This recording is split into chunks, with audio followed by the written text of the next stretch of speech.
Yeah, that's the thing. On editing, this is just probably for my own education here. If we just ramble off, it doesn't matter because it just as it. But then the podcast will be all of it. Yeah. Right, so I'm just making sure because... No, this won't be in it. I mean, I might put some of this in it, but like... But the only one I've had to like edit and chop like a few bits out was my dad's, but like Webby's edited all the way through, nigh on. Tyres, we both kind of messed up on a little bit, so I cut them bits out. But other than that, but like if like you want to start something again, we can cut it, cool. Just I'll do it. Yeah, just that. Okay, that's fine. Just for my own because I'll chill now. Because I'm not going. It's not like an unedited. To be perfect for an hour, 3 hours, however long it's going to be. Just wonder if we can pause and get some Guinness. That's what I'm really thinking. Split the G at the end with it. Done. Yeah, sound. I think we've wanted to do this for a long while, but it's just lining diaries up, isn't it? Yeah, it's been challenging. So, take me back to young Mr. Turner, early childhood. So the kind of the years from up until I know that you started like rugby, from childhood to there, what were you like? Is it different from now? Yeah, a touch. So how far do you want to go? Take me back to as far as you can remember. Oh, right, not too far then. Because playing rugby's had some fun with that one. So don't remember from childhood. So I think the things that scream out is probably more with the work that I do, if I'm honest with you, and that's more the difficulties rather than looking at it fondly. And the difficulties was a lot about education. So I'm dyslexic, I've got ADHD, so school was quite difficult, but to be honest with you, fitting in was difficult. If I really think about it, fitting in felt quite difficult. So yeah, just I always think, when people talk about childhood, we used to go and do this, and we did it, with the family. We used to go to the lakes, love the lakes, big fan of that. I know we chat about the lakes a lot now, but I feel like I used to play a lot by myself, like out the front, stuff like that. I don't remember it as fondly in some cases, the first bit, at least, and I feel like I had a lot of comparisons, and I'm an open book here, so this is obviously going to go straight into it. So my family's very big on education, so from a academia point of view, and being dyslexic with ADHD, stuff like that, I didn't feel I was the same. Although I played classical Spanish guitar, obviously played a lot of rugby, I was very physical, loved the gym, but I never really saw that, and I know we'll probably touch on that further, but yeah, childhood was probably harder, but I think I think people that you'll get on will probably talk with this as well. I think the more you start looking inward, the more you highlight these things. So I'm on quite a big journey at the moment myself from a business point of view and self. So I think if you'd probably asked me that, I don't know, 4 years ago, I'd be like, yeah, it was sound, it was class. I loved my childhood. Yeah. It was mad. We do all that, yeah, and do this and do that. Whereas now I think I'm looking at it so much, I think it's, looking at that way, I don't know if I've answered that, but in that way, but yeah.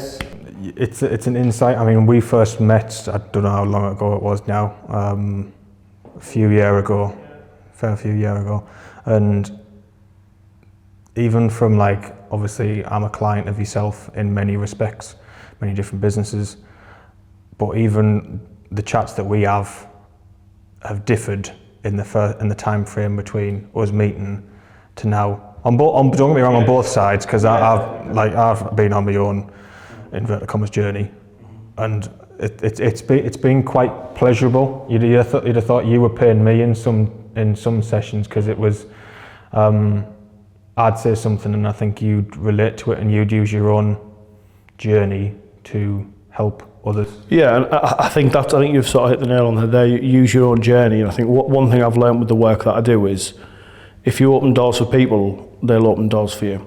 And I don't want to sound dead tactful here, because obviously I obviously work with yourself.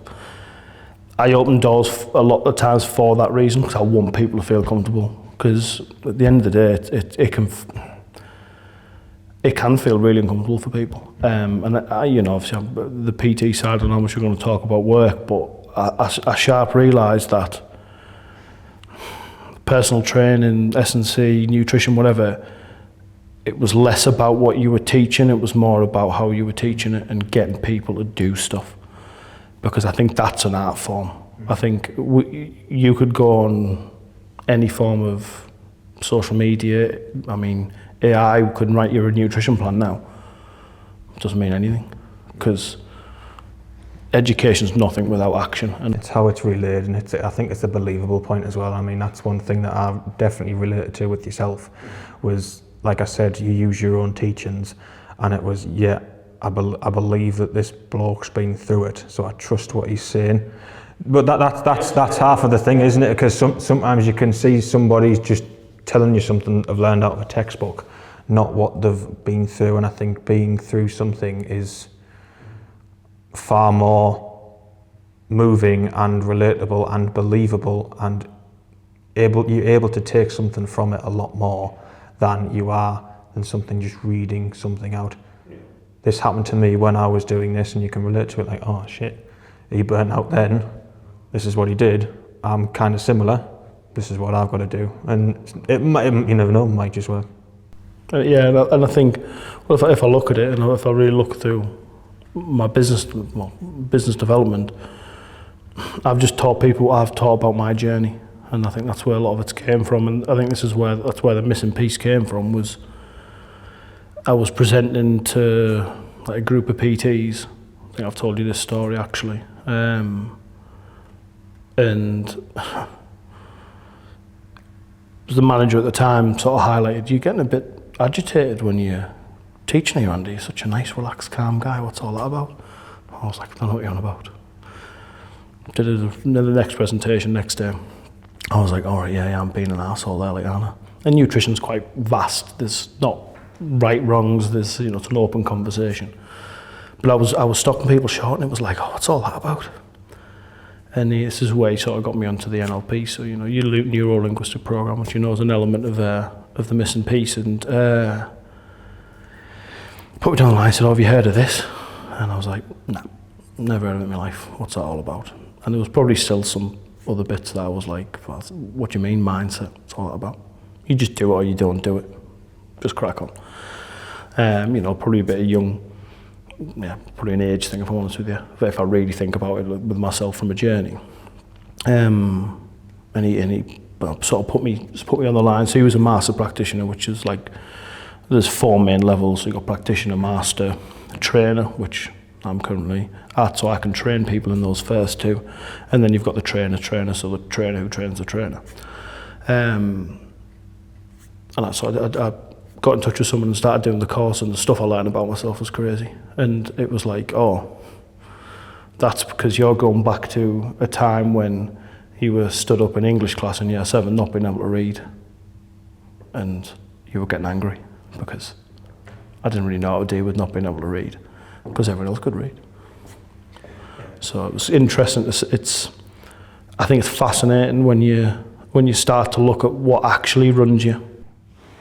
That's it, isn't it? Because when you're in the moment and when you do that action, when you get agitated or when you just shrug it off like it's them, it's not me. It's an ego thing, isn't it? But it's they're getting me angry. But it's actually the way that when we look at this, very stoic, isn't it? It's not the action of itself, it's the way that you respond to the action. Because now we're disempowered, and NLP is all about empowerment and empowering people. Pausing you there before getting too deep into that, because this is going to happen, I think, quite a few times between me and you, not just you. I know, and we've opened the book. But moving on from childhood, obviously you said that you were quite physical. Obviously that's a good trait in rugby, and I think that's why you fell into that from bodybuilding, from going into the gym, then into rugby and all that sort of jazz. And I know family was involved in here. Yes, very much so, yeah. Take me from that journey from being angry in school, pivoting into rugby. Into rugby, yes. The saviour itself. I think we could talk about rugby all day. I think it's an absolutely fantastic sport. I think from from feeling part of something. If I really think about it, because I knew we were going to probably chat about this as well, I didn't feel as part of stuff. Whereas for rugby, for me, it was a saving grace. But if I really look back, if I do look back, actually, when I first played, there wasn't a year group for me, so I had to play above, and I didn't enjoy it much then. I think the key was that they were a bit bigger and a bit better, and they'd played for more rugby than me, so I wasn't particularly good at the time. So I actually went and played a bit of football, and I really wasn't good at that. And you've played with me, so you do know that. Yeah. I was not much better then. Because of my brother played now, you want to be like your brother and stuff like that. And then I sort of had a little bit of nothing, did a bit of skateboarding. Because I think when I first went, I was probably 6-year-old, it was my nan that took me. I remember tackling a kid where it's just touch at the time, but I tackled him. So he was running forward and I took him to the ground. And he started crying, so then I started crying, and then my nan took me home. That was actually my first rugby. So obviously, take us back to the football. I then went back when we had our own age group, and I grew quite quickly. I was quite physical, sort of as a young adult, a kid actually really. So I've been still maybe 11, 12 I think when we came back. I'm not too sure on age, and I was good at it, and it was a release. I think more than anything, it was a release. It's this.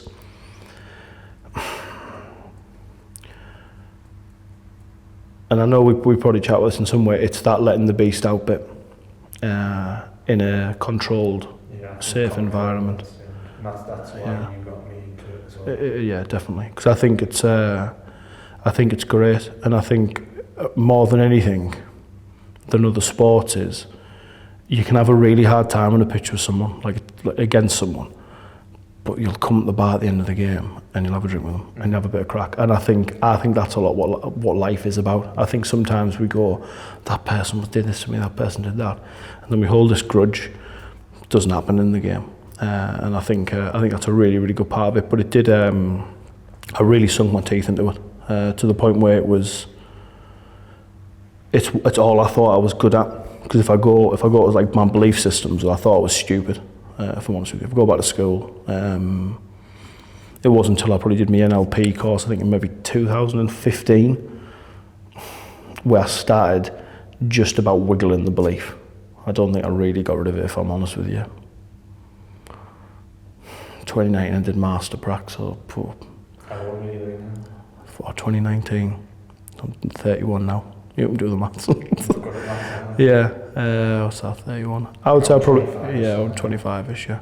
And then I cleared a lot of stuff up when I did my training. But obviously I had this belief that I was stupid, whereas rugby, it was like, oh, I'm good at that. So I was like, well, that's what you need to do. And I started doing a lot of training, get up really early, I'd go for runs, skip in the garden, stuff like that. Then I got into the gym, be around 15. And I was strong as a kid. I remember bench pressing at High Tunstall School and lifting 100 kilo. It was on a Smith machine, but 100 kilo for a 15-year-old. It's a good starting point. So that was another thing. So I just went at those two things really, really heavily, to the point where I did a little bit wrong. Which I imagine we're going to talk about that more, but I'll stick with the rugby for now. But yeah, the rugby side of stuff, I just think it was quality. So how did you find that? Because obviously when you were doing rugby through teenage years, how did you find the switch from being in school, obviously not being the best in school, into being mint at something on the weekend? How did you find that switch? How did you find that manageable switch at that age? How did I manage it? Probably not very well. Yeah, I think it probably calmed me down. I was a bit of a daydreamer, so I would just daydream about playing rugby. If I'm honest with you, or playing guitar. Yeah, I wouldn't be in the lessons most of the time. But then I think a lot of that was because it's hard to describe to, I think, people who maybe don't have any learning difficulties, but sitting in a classroom and not understanding what's going on and seeing loads of kids fully understanding what's going on is really hard. Is really hard, because then there's only one view you can go from that, is I am different. And to say, oh, well, yeah, we've got other stuff. As a kid, it doesn't work like that. Like, I remember going to like dyslexic lessons and them saying, oh, but Einstein was dyslexic. Knowing what I know now, I'm like, oh yeah, because you need to look at the world a bit different, because if everyone looks at it the same way, it gets a bit boring. But as a kid, it's like, well, good for Einstein. To be honest, I was probably like, who's he? I think it's the competitive nature as well. Obviously, being involved in a sport like rugby, obviously competitive, that competitiveness seeps into other elements of your life, doesn't it? And I think if you weren't a competitive person, in the sense that you feel like you're competing against your classmates. Yeah, that's a good way. If I think about it, I was probably competing against my, and not on an actual level playing field, because my like I say, my brother and family, brother and sister are really, really good from an academic point of view. Mum and dad as well, family, cousins. It was probably more that, because I think one thing I've been very good at from a young age is being emotionally intelligent and being aware. And I watched a lot, and I did feel like there was a lot of hidden comparisons. And I know I'm using the word feeling because I've not got that for fact, but I do feel like there was some comparisons there. You can't not compare, because it's what we do. It's natural human behaviour. You need to. It's a survival instinct. It's like the ego harnessed in the correct way, isn't it? Which we shall come on to, no doubt. I'd keep not wanting to open doors, because then we'll go down a tangent and then it's like 4 hours gone. I know I keep wanting to write down, but then I'm like, don't write down, because then you're going to end up doing something else. Anyway, take me from, like, obviously we've gone up to 12 there, 12-ish there, so I'm moving into like early, take me to 18. 18, cool. So 18 was probably about when I had me injury, 18, 19. This is where we should brought Charlotte along, wife. Unbelievable, does all my dates, and a lot of other things. So, went to college, as everyone does, because that was the next thing, isn't it? Really thrived in college, actually, academically. They did a BTEC, and that really suited my way of learning, where I could go away and spend my time. It helped because I was really interested in sport. I didn't actually drop a mark in college, so that was a bit of a night and day, but I didn't let that fix the stupid thing for some reason. But yeah, it's funny the things that, well, if you believe something for true, no matter what someone then says, it doesn't matter. So yeah, really enjoyed that time, and I was doing county work with a lot of the players. Falcons didn't really have a side at the time. It was like school of rugby. It was sort of on the fringes of that. And they suggested, I can't remember what game it was, but it was to move from number 8 to front row. So I played a lot of my younger days at number 8, which I think is a great position, if I'm honest with you. But then moved me to tight end. Well, the front row they wanted, but they wanted to tight end. And this is sort of this new generation of props where they wanted them to be like mobile, fit, fast. And they said, we think you'll do really well. So they had a chat with my family, and I was with Charlotte at the time. Still with Charlotte, but back then we were together. And her father-in-law, again, a great player at West Rugby Club, and played in the front row. So I was like, oh, asked me to go front row, so he was obviously like, you should do it. You should do it. Bring your boots tomorrow. And I will tell you a story, because we did do this. So this is me, I don't know, when you go to college, you're 15, 16, aren't you? 16 to 18. Yeah, 16. So he's like, bring your boots tomorrow. So I did, brought my boots. He took me out in their garden. He was in his flip-flops, lives in his flip-flops. And there's part of you thinking, like, you know, I had a bit of ego about it. I went to my lift and I thought, I'll do all right here. He just rogered me in the garden for about half an hour. Yeah, it was good fun, but then he then taught me about lots of different things, and then started learning a lot about scrummaging, different angles and dangles. Back when you used to have a bit more of a run up as well. But I really loved front row, really enjoyed it. But I think with front row, and I think with going to college, probably insert, then I think alcohol came in quite heavily, to the point I would say, I think it's a bit of a culture, I think, when we're younger. But I used to drink quite a lot. I still do drink a little bit as well. But if I put labels to it, I would say it was another escape. If I really went into it, don't want to turn it too dark. But yeah, because I would drink to oblivion most times, and that obviously came with a little bit of weight, but not too much. Just the right amount for front row. Yeah, just the right amount. But we did like North England schools and stuff like that, which was good. Went to then university, but if I'm honest with you, it's because I felt like I had to. Well, not had to. Had to is probably not the right word. It was the next step. It was the thing that I should have done. And obviously, it's renowned rugby at university, Bucks leagues, like really big level. And that was what I really enjoyed about like at the college and Brinkburn College. For people who are watching this and not at colleges, it's a fantastic place, an opportunity to play against some of the best players. Like we played against George North, Jack Knoll, Samson Lee, like loads of unbelievable players. Which is obviously it's a nice feeling to play against those guys. So that then took me on to then university, which I was fortunate to get a scholarship on, both for the rugby and also for academia. Again, still didn't fix anything. Again, because a belief's a belief until you don't think it's a belief. So went to university, got into the first team pretty quickly. As in, I think I might even be in the first game, which was really good. They had a massive trial there and played really well. I probably got, I don't know, halfway through the season. I don't even know when I had my back injury, and part of the contract for the scholarship, I had to play for their Saturday team, so I couldn't play for West at the time. So I played on Wednesday, which is like Bucks League, where you play against other unis, and then they had like I can't remember what league they were in, but Team Northumbria, so just loads of students, but there's a few other chaps that weren't, like I don't know where they were from, but they played as well.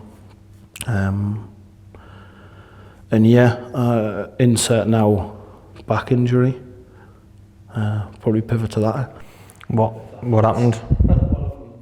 Good question. I don't mean like necessarily the action of doing it. Like, what did you do? Yeah, well, to be honest with you, there was no direct action, so there was no like took a hit problem. You didn't break your knee, for example. Yeah, it was nothing like that. So it was more accumulative, and I think this is why some of the work I like doing now, like when I worked at the college and working with younger athletes and doing the stuff obviously with West, is I trained like a moron. I trained like a bodybuilder. That's how I trained. I did nothing to do with rugby. It was just I want to be as big and lift as much weight as possible, because it was another thing that I was good at. But we did get a bit of education at the college. I've had loads of help from Jez at the time, but I just didn't take it. So I was lifting too heavy, lifting not correctly. Everything was maximal. I didn't understand what I obviously understand now from S&C. And the thing is, we did get an S&C coach, but I obviously didn't listen to them either. As in, I would do the S&C on the morning and then go and train chest on the night, because man's got to have a big chest. It was crazy. Yeah, so I do think a lot of it is. And I think this is a big realization that I've had, is a lot of it was my own fault, and I think when it comes to injuries, you've sometimes got to look at that. I think people find that quite difficult, or it's understandable. So what I did is I slipped quite a few discs in my lower back, and they were pressing quite heavily on a nerve that were pretty close to the centre, which is where you don't want it. But it didn't nip anything naughty. The thing is, I was quite young, so I said I was 18, so they weren't that advantageous of operating or anything like that. And my nerve was probably pressed for about a year. If anyone's had sciatica, it's like that on steroids, and like I couldn't put my foot down. I used to get my flatmates to dress me sometimes. I'd purposely not put my boxes on for a bit of extra crack sometimes. So yeah, it was painful, and I think knowing what I know now,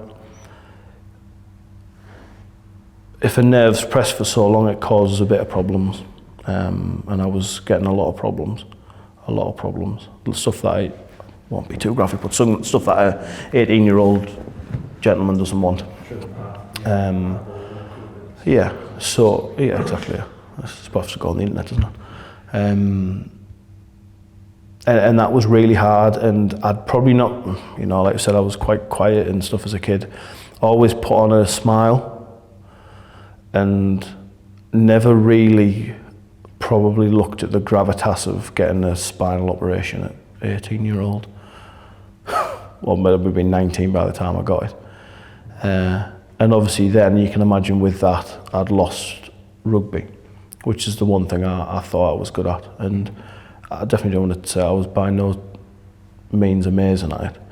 I just saw a career in some capacity, whether that was in the gym or whatever. It was just that was the way I was going. And like you said earlier, I think people who've walked the walk, especially when it comes to rugby, I think get a lot of respect quickly. I just think that's the way that the makeup is. So I felt like I needed to have achieved a level of success in the game to do something with the game.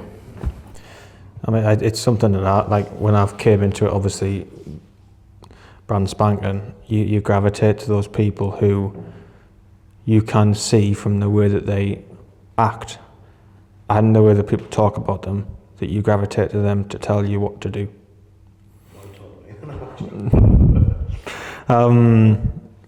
Yeah, every Friday. I remember last season, little detour, I remember last season when I didn't have a fucking clue what I was doing. I mean, I still don't now, to be honest with you. But every Friday, because our sessions are renownedly 9 o'clock on a Friday morning. And coming away from training the night before on the Thursday, Andy, what the fuck does a B mean? Yeah, how do I rook? And I will say, mind blowing your trumpet up a bit here, but I think we don't do it enough. We talk about this a lot. We need to sometimes be a bit more American. I think to come into this game at a later age and do what you're doing now with it, I think is a really good thing. I enjoy it, and I've always just took stuff with a scruff of the neck. Just ran with it. Like you said, to not know what's tomorrow. I know. Well, I wouldn't know even that, because we started in December, didn't we? Did we? Oh, God, not even here. Yeah, we started in December. I had one game before Christmas, and then went away at Christmas, chucked a load of weight on, and then started again. Anyway, deviating. You mentioned it there about bodybuilding. So obviously, I take it you recovered from your back. Yeah, define it, because you probably are still buggered now, but you got yourself back to your feet. I did, yeah. So I mean that was quite a tiring process. There was lots of stuff going on with uni as well. We were finding a little bit more about my dyslexia. Because if I'm honest with you, I didn't really want to turn up to my lessons as a kid, because you knew that you were different. So I didn't really go to any of my dyslexic lessons. I will side note this before I answer this, and I remember it was a teacher, Mr. Laidler, who was a rugby coach at the time, was his partner, now wife, was one of my teachers, and it was, she was saying he's not coming to his extra lessons, and he was, I will not put you forward for any county, and you won't play for the school team until you go to those lessons. Obviously didn't quite like him at the time, but I did. You knew he was one of them teachers who you just knew had the best. He wanted the best for you. Yeah. So that was I do remember that there, but yeah, it was. We just found a little bit more about struggles from like memory retention and things like that as well. So that started coming out from like a percentage. Like you do loads of tests because at university they're kind enough to give you obviously a lot of support. So you have to retest so they can see what difficulties you have, because there's lots of different metrics and things to test from dyslexia. And my memory retention was really low, to the point where they're like, oh, it's not ideal. I got loads of cool stuff, like all of which I didn't use, but I got some really cool stuff. So I was given all this stuff, because and I'm laughing about education. Education is really important to me now. It wasn't, because I didn't think I was good at it. So yeah, obviously all this was happening, finding that out. When I say pain, just nothing would stop it. Drink did help, like. So I drank heavily, obviously with a lot of medication that you're not really supposed to drink on. I think I was on like naproxen, gabapentin, amitriptyline, codeine, tramadol. It was on an absolute cocktail. And then drinking with that obviously wasn't the best. Depends your definition of best, like. But it wasn't. No, now it really wasn't. I would say that's probably the first time I ever experienced the word depression as well, if I'm honest with you, if I look back. But I wouldn't have labelled it as that, I would have just labelled it as unhappy.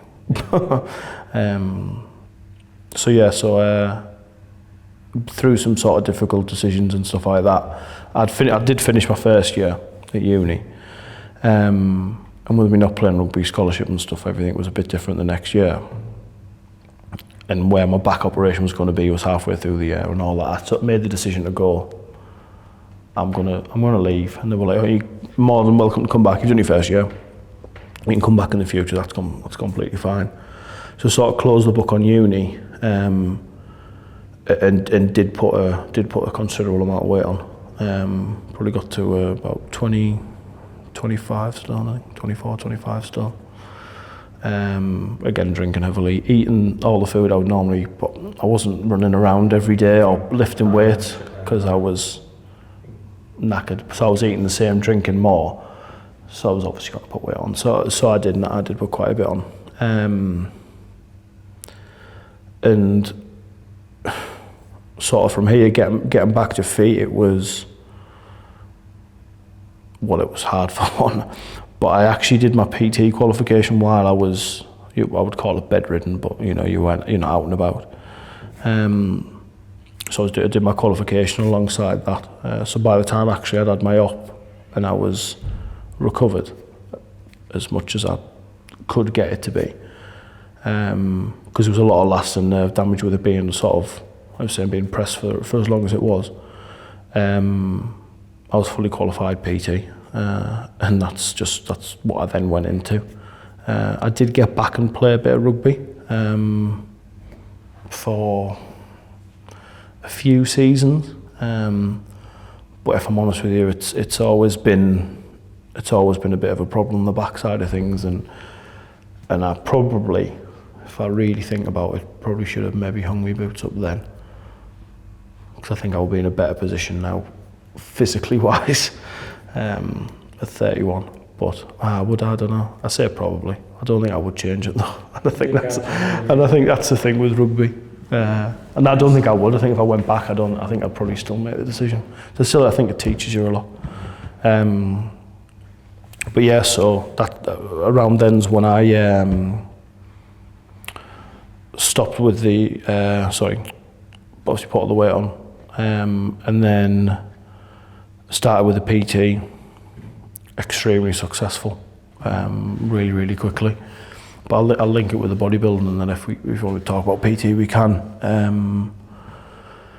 The bodybuilding was just another extreme, and if I look at my life, we talked about burnout. I've just went from extreme to extreme. That's what I'm kind of thinking in my head, because we've never really mapped this out. We've just kind of talked about topics in different. We've never really kind of timelined it all, and I'm sat here thinking, he's gone from rugby all the time, extreme. Scholarship, yada, yada, yada. Back operation, extreme. Putting a lot of weight on, kind of extreme. Going into PT, doing it while you're bedridden, extreme. And I mean, moving past it to now, it's still like that. I mean, I'm doing a bit of work with Sean Hope, who's a performance coach, phenomenal guy. I know you know some of his work. He's described it as you've redefined yourself quite a lot of times, and I've never looked at it that way. I've sort of rolled with the punches a bit, but I would lie if I've not felt tired in the past. I really would, because it was that around that back time, and just to add a bit to it as well, my nan had a stroke. I'm really close to my nan and granddad. Where we're sat in the Turner Bar now, it's obviously named after him. And my granddad then passed away after a rugby game, actually. I believe they were playing Penrith. He passed away in the car park.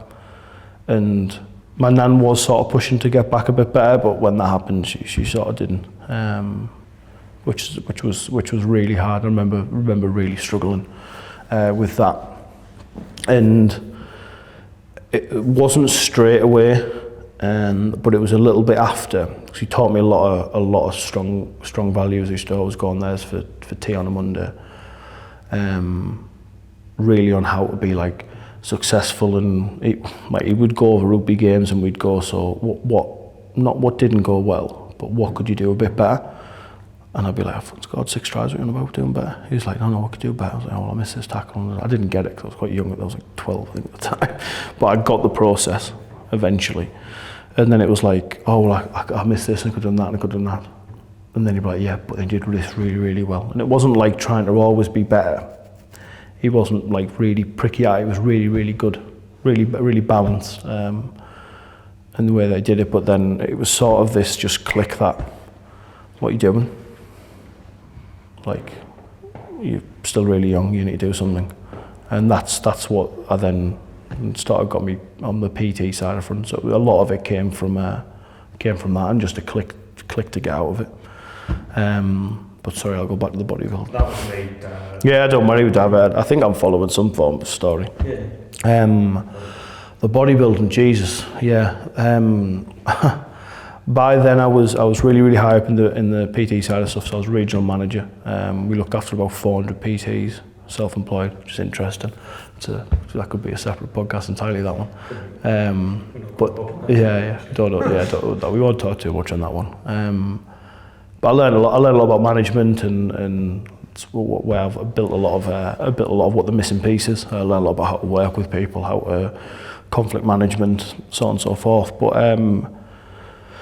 I was with we had the like Northeast team, and we really got on as a team. Really got on.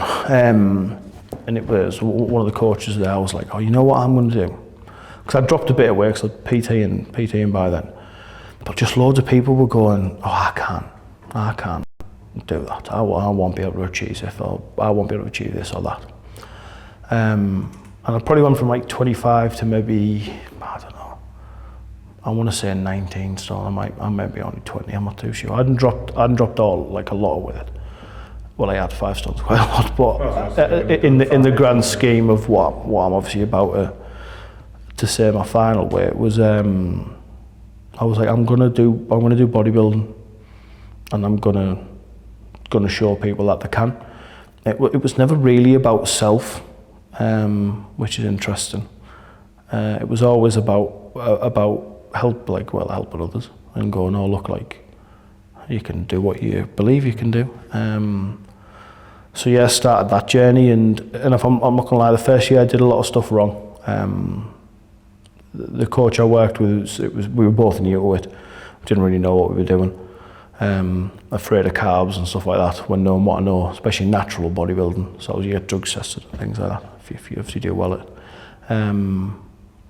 So then, yeah, learned a lot about with the carbs and stuff like that. So I did my first year, and then I didn't know there was natural competition. So natural's obviously not using any enhancements, steroids, so on and so forth. So I was coming against some big boys.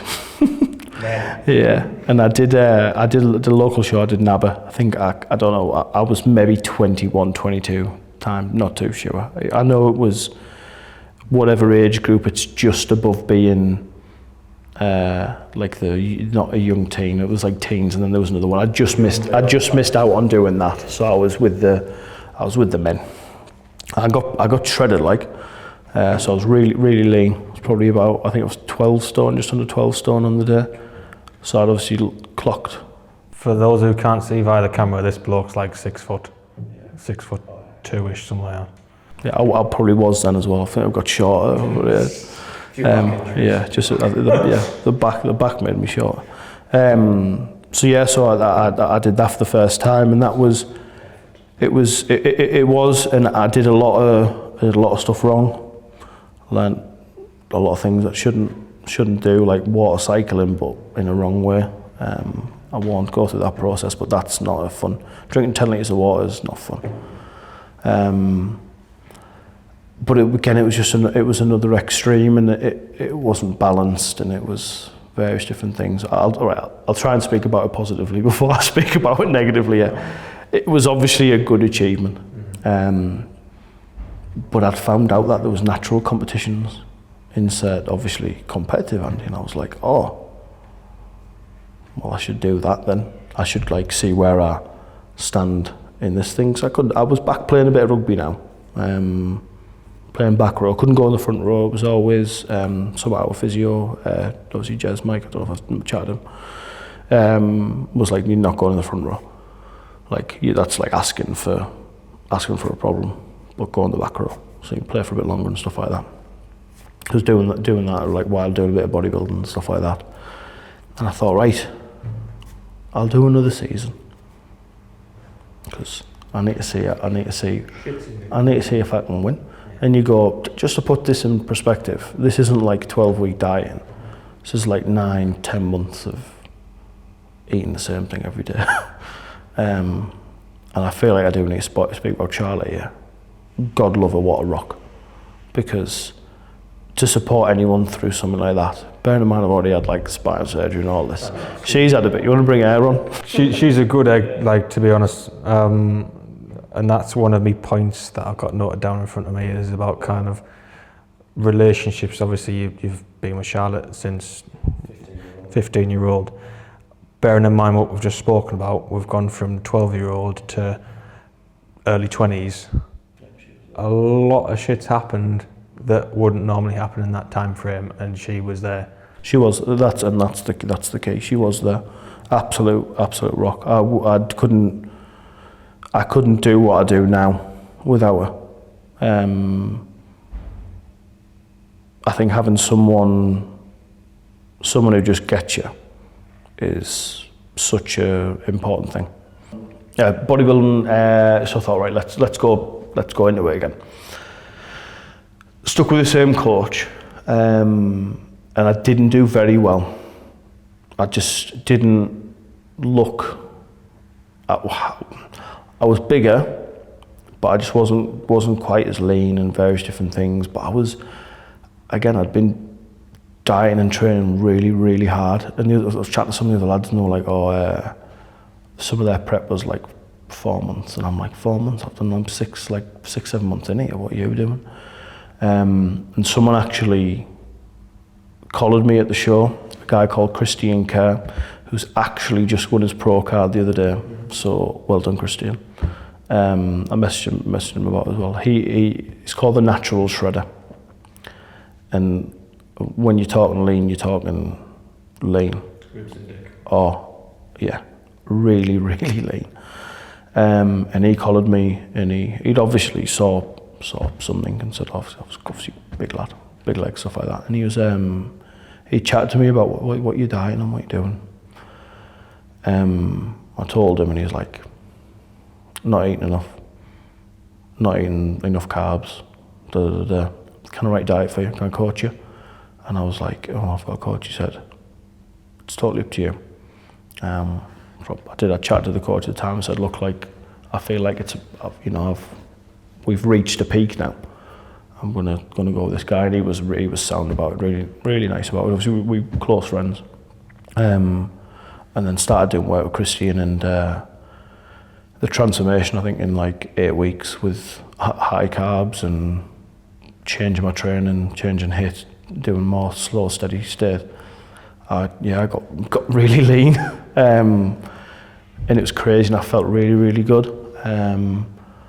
But I came second.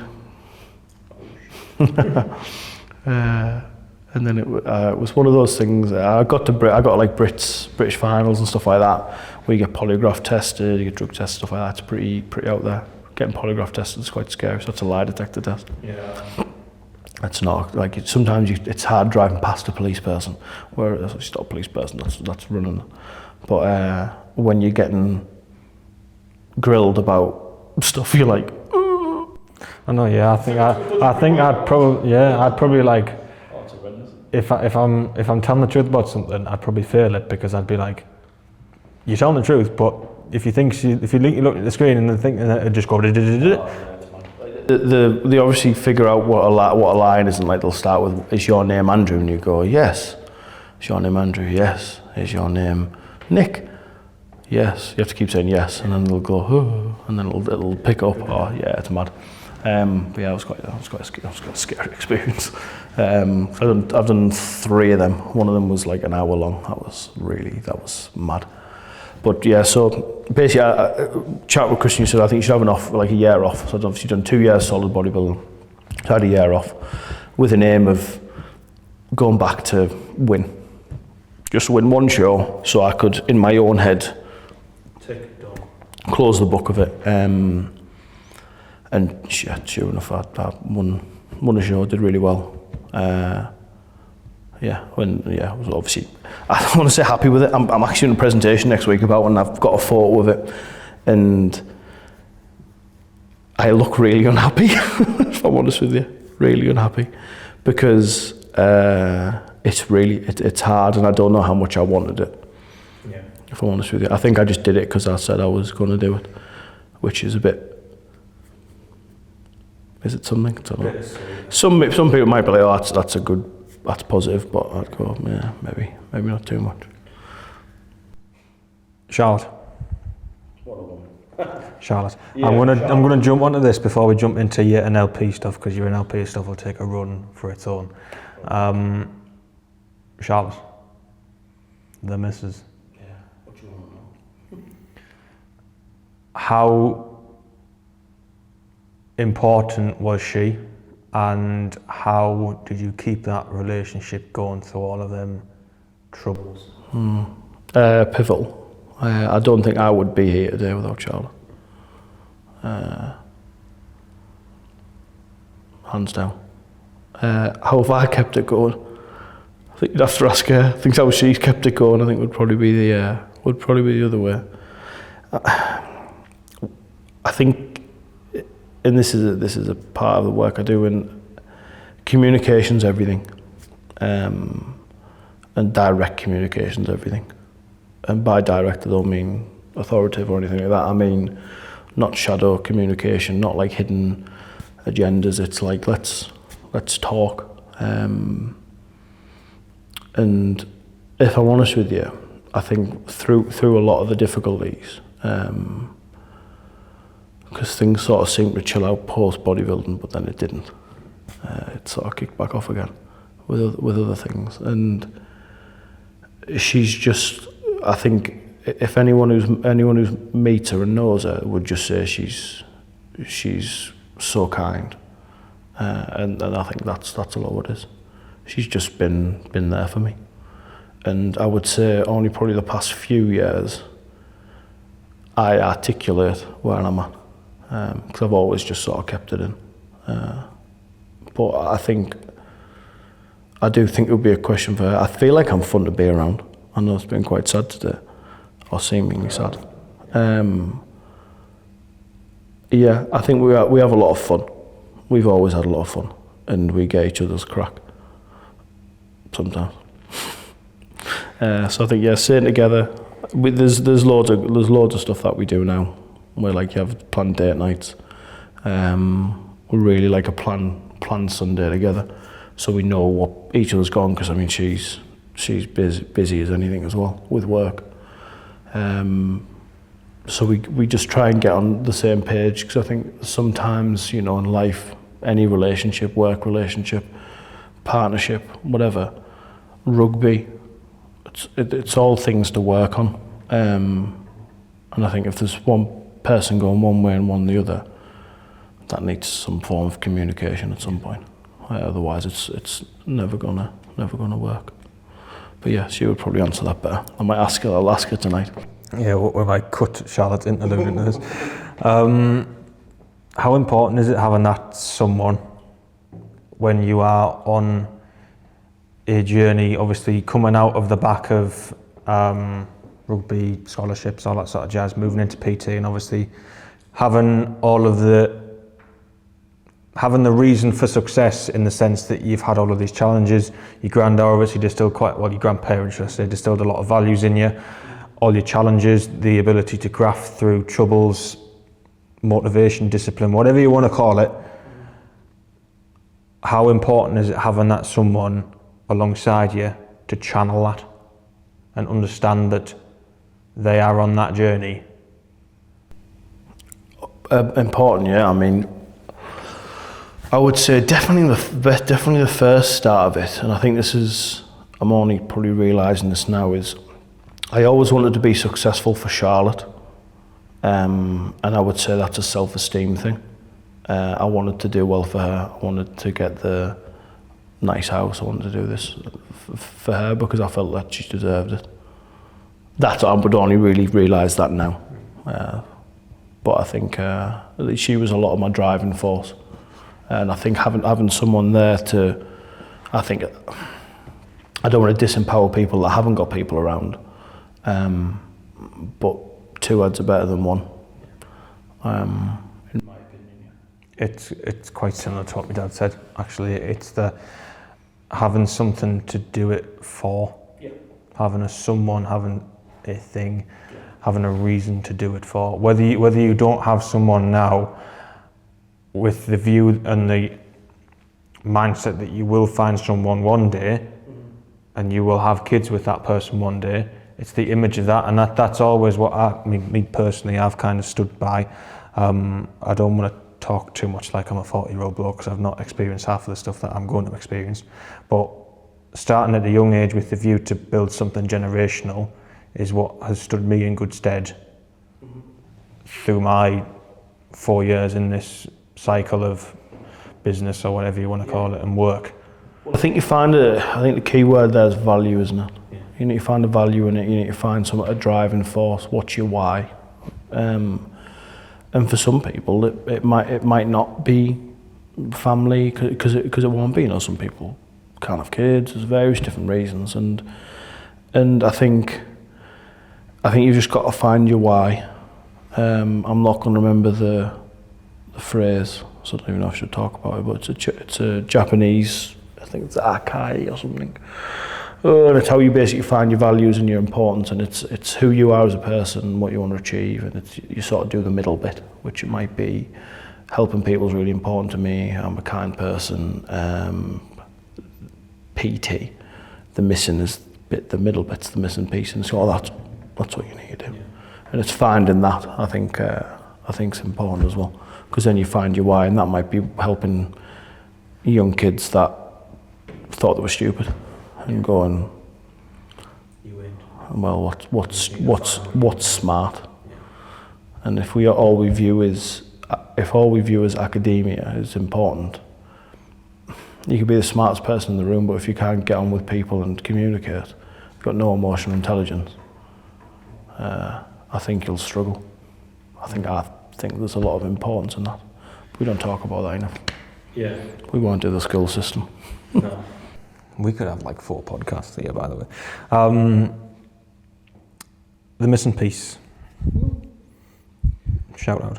I am going to do a little advert for you for the course that you've got coming up as well.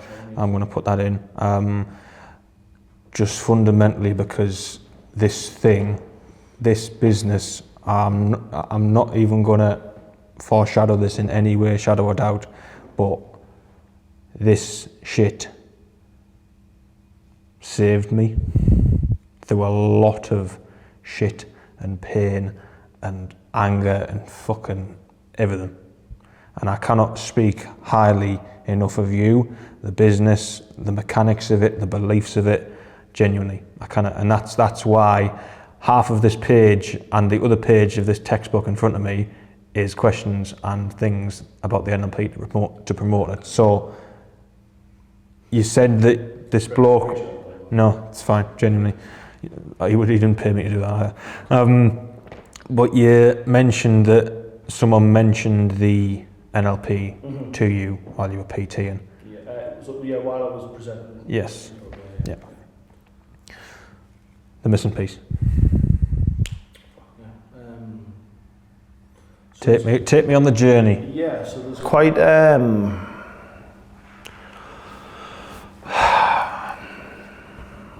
part of me thinks it's this it's the phoenix from the ashes type of story, to go from not being great in education to educating people.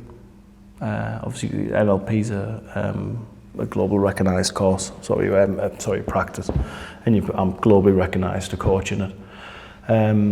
So I do feel like it's been quite a lot of a phoenix from the ashes. But for me, and it goes back to something I said earlier, knowledge without the ability to action is pointless. And I think being able to, coach people to understand themselves, because fundamentally,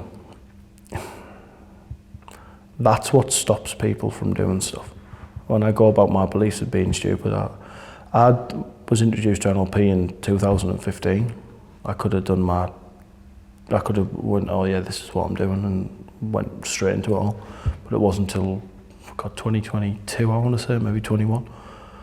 When I did my training, and it was only because I didn't believe it still. I needed to get to a set level to go, yeah, you can build a business now. Because it's lots of different stuff. So the way we've sort of encompassed it, and this is to make it a bit of an easier for from a description and a sales point of view, so people know what we offer. So there's the NLP section, which I'll jump a little bit more on. If you've got questions, that'll probably help me with that one, because that's very vast. So Neuro-Linguistic Programming. There's then an element of human behaviour. So the colours on the actual logo are to do with seeming. So that's Carl Jung's, from Carl Jung's basis, psychometrics. And that is, you work with companies and help people understand themselves a little bit more.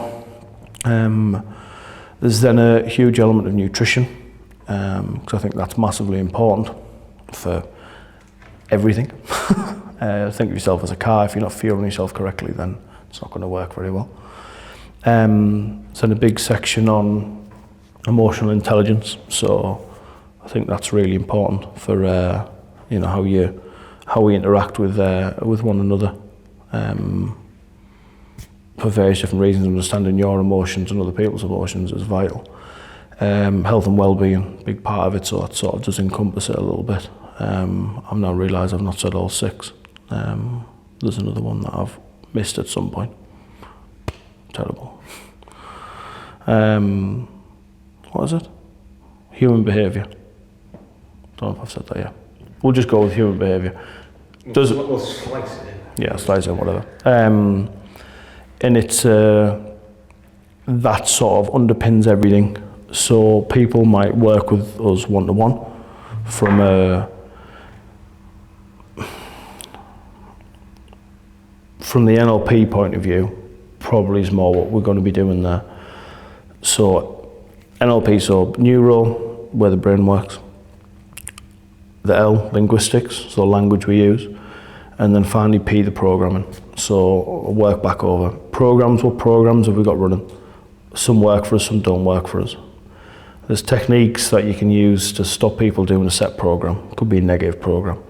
Me standing up and presenting feeling angry, that's the program that's not working for me. So we need to do a bit of deep rooted work for that. Language is a fascinating one, and I think I find it fascinating because notoriously not good at English. The structure of language and what we're actually saying.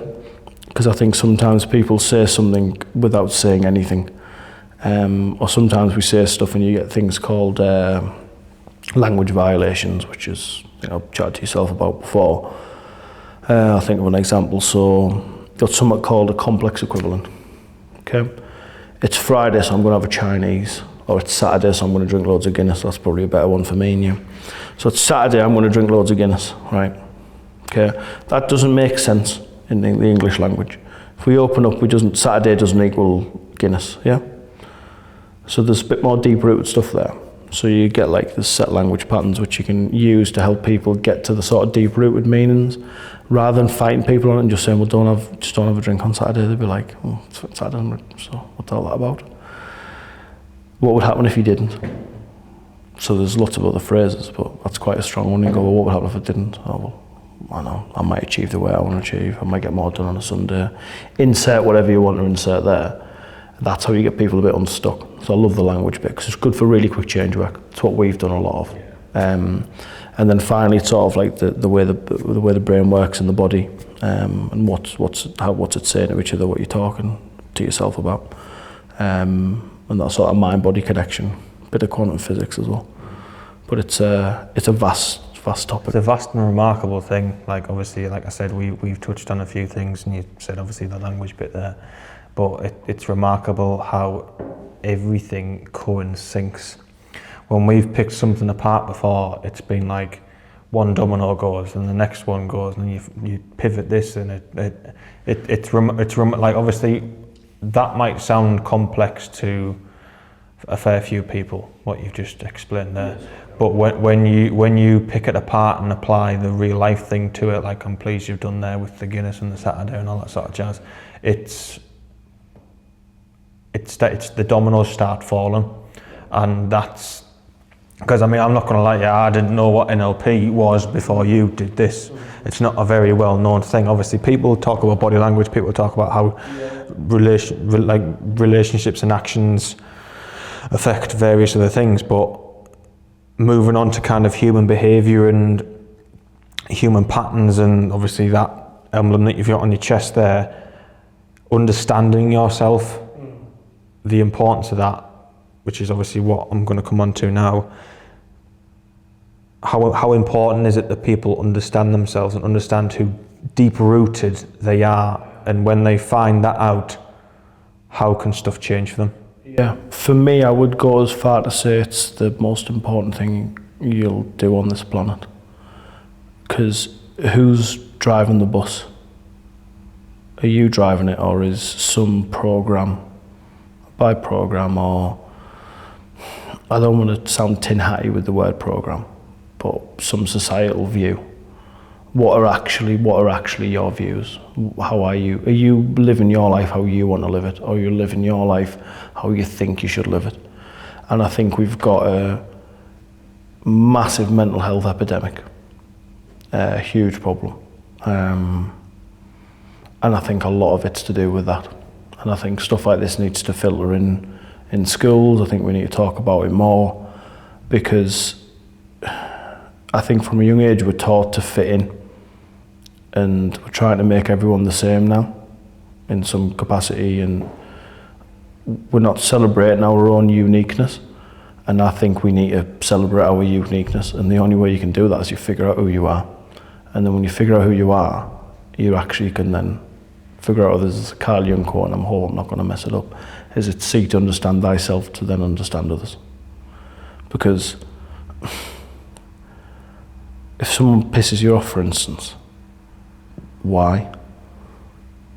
For what purpose? Why are you choosing to be angry, and so on and so forth? Just live a better life. Much more chilled, less reactive. Yeah, it's I'm still working on that, don't get me wrong, but it is a journey, and it has worked for me a lot in various circumstances that we've highlighted in the past. But I think that dropping other people's opinions of yourself is a pivotal point as well, that I've kind of learned personally, and I can relay that to the audience in some regard, in the element of going, I know myself, and I don't really care what this large section of people do. I only care about my own opinion of myself and those around me, that is who I'm going to focus on. And I think that's a big life-changing decision. Freeing, empowering, and that's when we go back to what we were saying earlier. It's about empowering yourself, and I think for me there's a lot of people on the planet. I could post a video of me doing a bench press, and 50% might be like, oh yeah, that's really cool, that's awesome, but the other 50 might be like, why are you doing that? Why are you using those words? I wouldn't do this. If you just focus on that bit, it's not going to be helpful. People pleasing is quite a thing have been quite good at in the past, and I think the more you understand yourself, you understand like what you're doing that for. I obviously know you as quite a positive person. Probably be different today. Yeah. Oh, no, it's good to see the pivot, and when you open a certain door to somebody, when you're in this setting, that's what I find, and that's what I love about doing these types of things, because you find people in a different light. My dad was the night and day one for me, because obviously you see your dad as the overarching role model that everyone has seen them at some point in their life. Mine's obviously been my whole life, and to have that flipped on its head and see the vulnerable side of it was agonizingly beautiful. I think that's the only contradiction I can put it under. But how can you be positive all of the time? I know there's obviously going to be moments where you're not, but when you've like obviously today out there, you said you've been on the go from 6, and you're still out there smiling. 90% of people wouldn't be like that. Yeah, fake it till you make it. Truthfully, I think, and this has worked for me, but it's also not worked for me. So I'll probably say it in two ends. Is and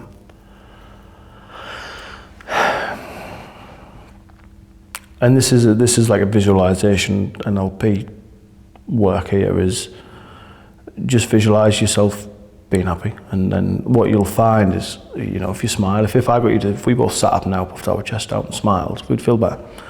That's that's the brain chemistry. You feel better, and what you find if you just keep doing it, you just feel better. And it is hard, I'm not gonna lie, but I do feel like a lot of my work, especially the one-to-one stuff, or today I've done a bit of training with people on burnout, believe it or not, stress management. Today, yeah. Really good, went really well. And then did some one-to-ones before obviously coming to do boot camp, and then rugby, and then here, and rinse and repeat, and back go home. Yeah. It's I see it as caps, I think. That's how I think I've described it before in the past. That I think makes it helpful to communicate is, I am who I am. I feel I am who I need to be for the person who I've got in front of me. And if I've got an unhappy person in front of me, doesn't matter how I feel. And that in of itself is right. We've all got to work and we've all got to show up. And I think sometimes you do have to rise and grind type of mentality. But I'll insert Charlotte again here. You need someone to be able to deload and de-stress from. And I used to I'd see that as like a bit of a chink in the armour.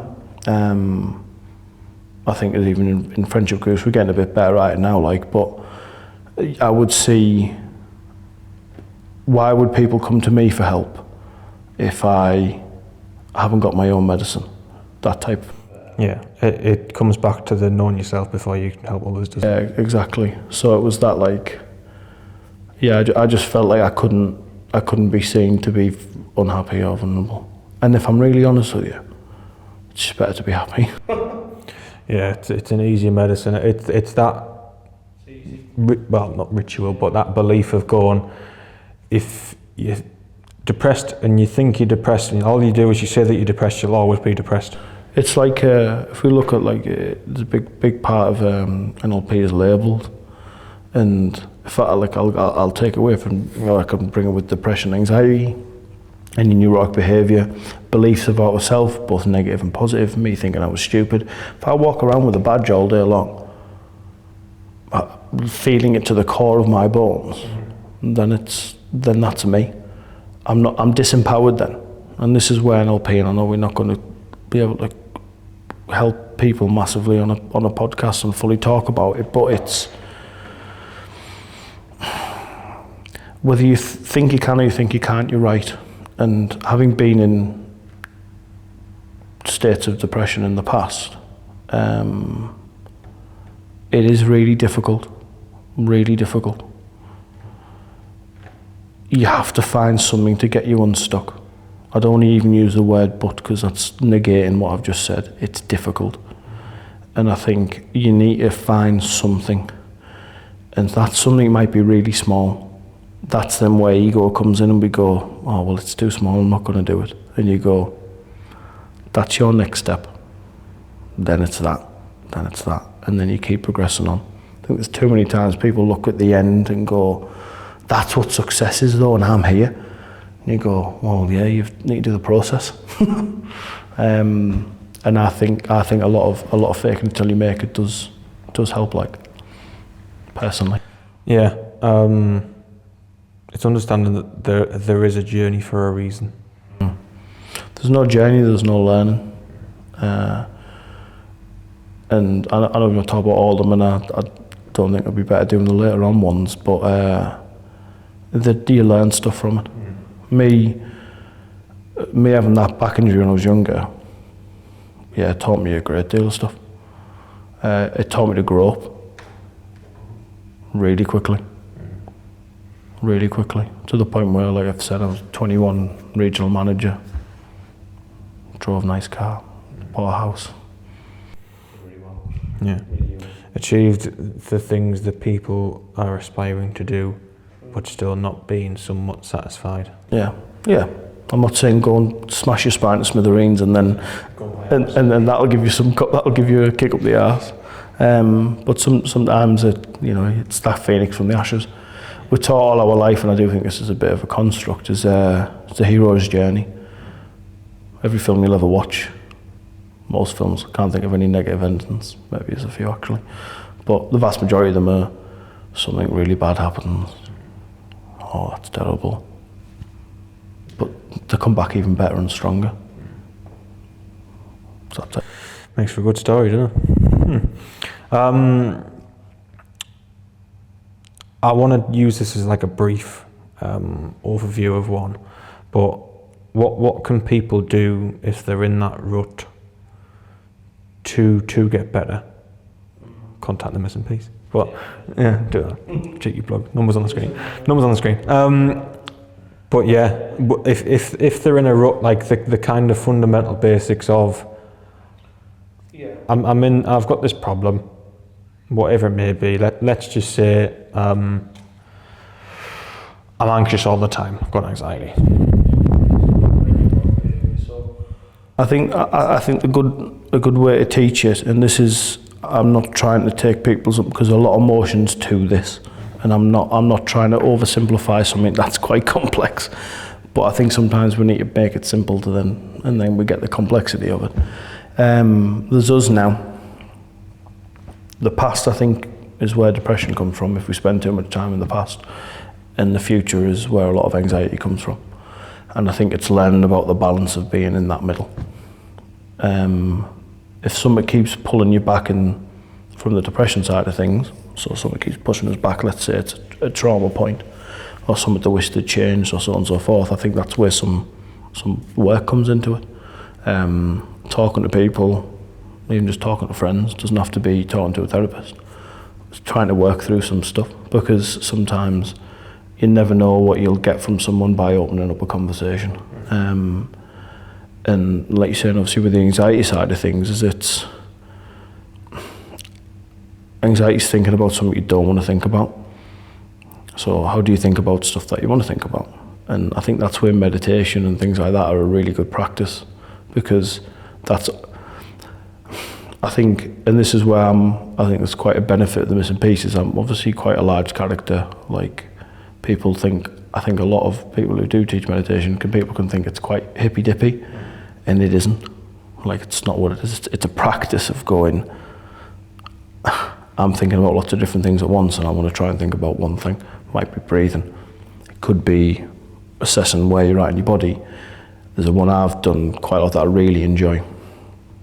My throat's going now because I've talked that long all day.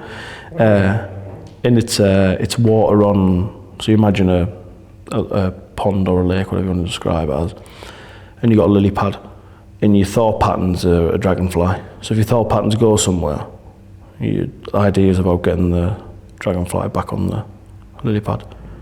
That in and of itself with some chill music is absolutely lovely. But I'm not saying doing that once is going to change your life. You've got to understand where's the anxiety coming from. Is it a belief system? And I think this is then maybe where you've got to go between the future and the past, and you figure out things with a bit of work. But I think doing meditation and starting to sit with your emotions is a very, very powerful thing. One of the things on my list, my sub list, was cold plunging. I don't really want to get into that, but that's something that we're both very, very, very positive on and believe in. And it's a ritual, top and bottom of it, and it is something that literally shocks you to your core, to the sense that you have nothing else to think about other than fuck, I'm cold. And it is something that helps beyond belief, and you can get them for cheap as fuck. And it's just the discipline of sticking with something. I think you said the word there, and I think that's what it is. It's discipline. So I'm not going to do this from like a physiological point, because there's loads of reasons and benefits, but then there's bro science saying that it's not as much. So truthfully for me, and this is someone who's probably done it for comfortably over 2 years now. We about the same time, I think. More than 2 years. Yeah, well, we both bought the same one at the same time, didn't we? Didn't we? Realised we didn't fit into it. Got a bigger one. I mean, now obviously I'm upgraded. I'm fortunate enough. I've got the big Pro one, like, with a cooling jet. So I'm like 2.5 degrees now. And I do it. I used to do it after training, but now I do it in the morning. It's that mantra of it, eat your frog. Which is a book, I believe, and I don't think they actually do this, but there's a character in there that eats a live frog every morning, and the idea is that's going to be the hardest thing I do that day. And it's your CFA, which I think it's CFA, I might remember that, I might be remembering the acronym wrong, but it's a part of your brain that when you get to these crossroads in life, and there's going to be an easy route and there's going to be a hard route. And as humans, we are presupposed to do the easy route, the least path of resistance, because we're energy-saving creatures. And we need to understand that first and foremost. It all starts with learning about yourself, is you will want to take the easy route because it's easy. You want more energy. That, for me, teaches the complete role. Yeah, you hit the nail on the thread. You hit the nail on the thread. You hit the nail on the head with the frog. It's a bloody good analogy and a bloody good book. And I think if people realise that philosophy exists and it actually does work with a bit of discipline, a bit of motivation, people's lives will change. There's a bloke on bloody TikTok at the minute who's a recovering addict. I'll probably tag him in this video. Harry, I do believe he's called. And he gets in it every single morning. He was on cocaine, he was on booze, he was on the lot all the time, and he's doing cold plunging to stop doing it. And he's been sober for 42 days. Yeah, because it'll ramp up his adrenaline. He'll get high from it. Like he literally breaks down in tears when he's in the bath, and I look forward to seeing it every single day, because it's like, fucking go on son, and it's the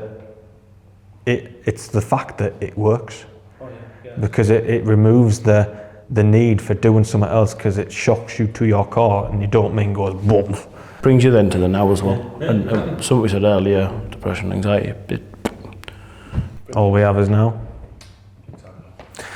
Last one, closing one for all podcasts, 18-year-old self.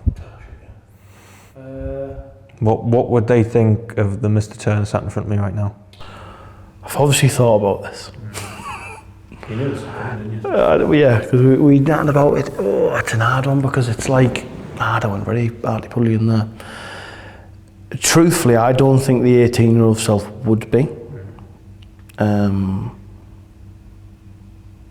But what I'm learning now is you feel like younger work, and like I'm working on younger self effectively, a lot of the stuff I'm doing at the moment. Part of me will come to realise eventually that I do really think he would be. Because I think you become as an adult, you become the person that you needed as a child. And I think I'm getting close, like. Yeah. So yes, no. I mean, it from the outside looking in, and obviously I've only known you for a couple of years, maybe a little bit more, and the success from where you were obviously a very successful bloke to where you're at now, when I come and you're telling us you've got these contracts and all this sort of jazz, you can see everything's just kind of aligned. And I know you're on a journey, and I know you're doing this and you're doing that, and you're always looking and aspiring for more, but it's having someone who I look up to, and I won't lie, I do, doing what he wants to do and doing what he feels is right it's a great thing to see. It is a really good thing to see, and it's inspiring more than anything. Because I mean, not to make this cringy, but I do see a lot of myself in yourself and what you've been through, and kind of the trials and tribulations and all that sort of shit. Obviously not on that scale, but the head. No, I won't. But like the head shit, and like how you've navigated certain things, it's relatable. And having someone who's been through it and obviously come out the other side a very successful bloke is. Yeah, well, I think I appreciate you saying that. I think it's and I know it's something we mentioned chatting about. It's the males need to be better at talking, because then we'd be more successful. Yeah. And I don't just want to. I think I'm not saying males, females, or that. Everyone's got issues, but I think at the moment, I think men are struggling, and we need to be more relatable. Yeah, I agree. And help. All sorts of voices on social media, isn't it? And it's just finding something that is middle ground, relatable, and can inspire people to do better. To do what they think they can.